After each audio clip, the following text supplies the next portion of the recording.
Sir ఇది. Thank you. Next sir.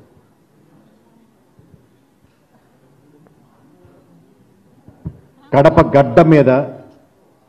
గడ్డ మీద నిలబడి కడపలో నుంచి చెప్పాం ఎలా ఉంది పరిస్థితులని.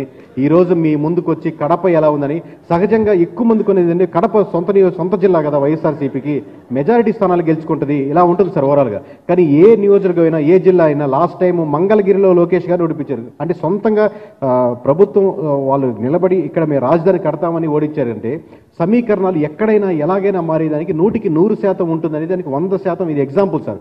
సో కడప జిల్లా గడప వరకు చేరుకుంది. 10 నియోజకవర్గాల్లో 3 చోట్ల ఆపగలిగింది. మిగతా 7 చోట్ల వచ్చే సునామీని ఆపలేకపోయింది వైఎస్ఆర్సీపీ. ఖచ్చితంగా 10 చోట్ల 7 చోట్ల గెలుచుకుందానికి కడపలో అడుగుపెట్టింది కూటమి. Next sir. సో ఇక్కడ టీడీపీ కంటెస్ట్ చేస్తున్నటువంటి 7 నియోజకవర్గాల్లో మెజారిటీ స్థానాలు అంటే 5 స్థానాలు మెజారిటీ అంటే తనకి ఫేవరింగ్గా లేని నియోజకవర్గాలు కూడా కైవసం చేసుకుని 7 చోట్ల కంటెస్ట్ చేస్తుంటే దాంట్లో 5 చోట్ల మెజారిటీ స్థానాలు గెలిచేదానికి 100% ఆస్కారం ఉందండి. నెక్స్ట్.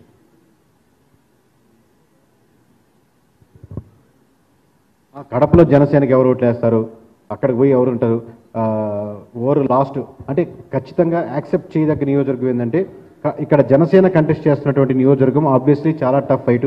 ఇక్కడ గెలుచుకోవడం అంటే ఓవరాల్గా 21లో మేము ఊహించిన టాప్ 2-3 నియోజకవర్గాల్లో ఇది కూడా ఒకటి.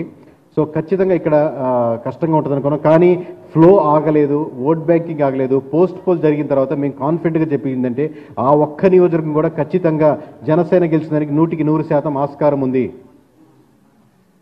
అంటే కడపలో పవన్ కళ్యాణ్ గారు అడుగుపెట్టేదానికి 100% ఆస్కారం ఉంది. అలాగే బీజేపీ కంటెస్ట్ చేస్తున్నటువంటి 2 నియోజకవర్గాల్లో 1 నియోజకవర్గం గెలిచడానికి 100% ఆస్కారం ఉంది సార్. నెక్స్ట్ అండి.